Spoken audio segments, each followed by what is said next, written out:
अस्सलाम वालेकुम। करोड़ों दुरूद व सलाम आका सलातो अस्सलाम पर और उनके आल पर। चांद ग्रहण पाकिस्तानी वक्त के मुताबिक 28 अक्टूबर को रात 11:01 पर शुरू होगा और रात के 1:15 पर उरूज को पहुंचेगा। उसका इख्तिताम 29 अक्टूबर को रात 3:36 पर होगा। इससे कबल साल 2023 का पहला चांद ग्रहण 5 और 6 मई को हुआ था, जो पाकिस्तान में भी देखा गया था। चांद ग्रहण के मुतालिक किस्से और हकायक। चांद ग्रहण और सूरज ग्रहण हैं तो अमूमी कायनाती मज़ाहिर, मगर सदियों से इंसान ने उनसे कई कहानियां जोड़ रखी हैं। चांद ग्रहण तब पैदा होता है जब सूरज के गिर्द गर्दिश करती जमीन चांद और सूरज के दरमियान में आ जाती है और ऐसे में सूरज की रोशनी चांद पर नहीं पड़ सकती, बल्कि जमीन का साया चांद पर गिरता है। ताहम इस हकीकी कायनाती मंजर से दूर दुनिया भर में इंसानों ने चांद ग्रहण के साथ कई तरह के किस्से कहानियां जोड़ रखी हैं और आज भी उन पर यकीन किया जाता है। साइंस कहती है कि ये तमाम नजरियात मन घड़त हैं और उनके हकायक से कोई ताल्लुक नहीं। दुनिया भर में लोगों की एक बड़ी तादाद ये यकीन रखती रही है कि सूरज या चांद ग्रहण तब होता है जब शैतानी कुव्वतें चांद या सूरज खा जाती हैं। ऐसे में धाती बर्तन एक दूसरे से टकरा कर या ड्रम पीट कर शोर मचाया जाता रहा ताकि ये शैतान डर जाएं। एक किस्सा ये मशहूर रहा है कि चांद ग्रहण के वक्त जबरदस्त बालाए बनफशी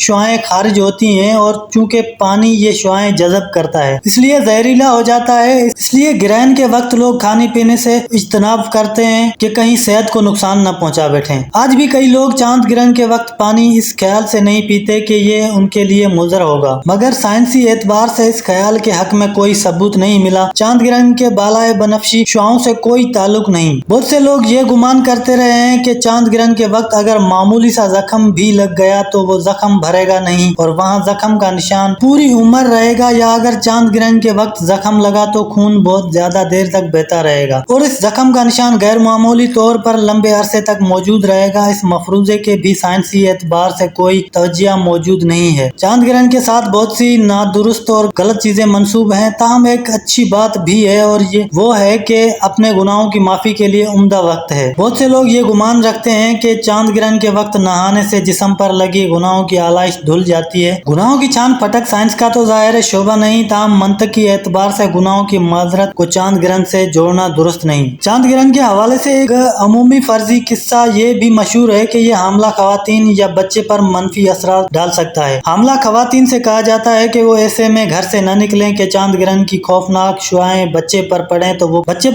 तो वो कटे होंठ के साथ पैदा होगा। साइंसी एतबार से इस ख्यालिये के हक में भी कोई शवाहिद नहीं मिले हैं। चांद ग्रहण के वक्त चांद जमीन के साए तले होता है और शुआएं खारिज नहीं करता। चांद सूरज से जिस एतबार से छोटा है, इसी एतबार से जमीन के करीब भी जमीन पर मौजूद शाहिद के लिए चांद और सूरज दोनों हजम के एतबार से करीब एक जितने साइज के दिखाई देते हैं। मुकम्मल सूरज ग्रहण तब होता है जब चांद ठीक सूरज के सामने आ जाए। ऐसे में चांद सूरज को मुकम्मल तौर पर ढांक लेता है और चांद के गिरोह रोशनी का छल्ला दिखाई देता है। सूरज को चूंकि आम हालात में खुली आंख से देखा नहीं जा सकता और चांद ग्रहण के वक्त सूरज को देखा जा सकता है, इसलिए यह खौफ रहता है कि सूरज से आने वाली बराह रास्त रोशनी आंखों को नुकसान पहुंचा सकती है। ऐसे में खुसूसी चश्मे या आलात के बगैर सूरज ग्रहण को देखने से इसलिए मना किया जाता है। ताहम चांद ग्रहण के मामले में बिल्कुल मुख्तलिफ है। चांद खुद रोशनी पैदा नहीं करता, बल्कि सूरज की रोशनी पड़ने से रोशन होता है, इसलिए उसे आम हालात में भी खुली आंख से देखा जा सकता है और चांद ग्रहण के वक्त तो उस पर रोशनी और भी कम पड़ती है। उसे देखने में कोई खतरा नहीं। चांद ग्रहण जरूर देखिए और फितरत की इस खूबसूरत ज्योमेट्री का लुत्फ लीजिए।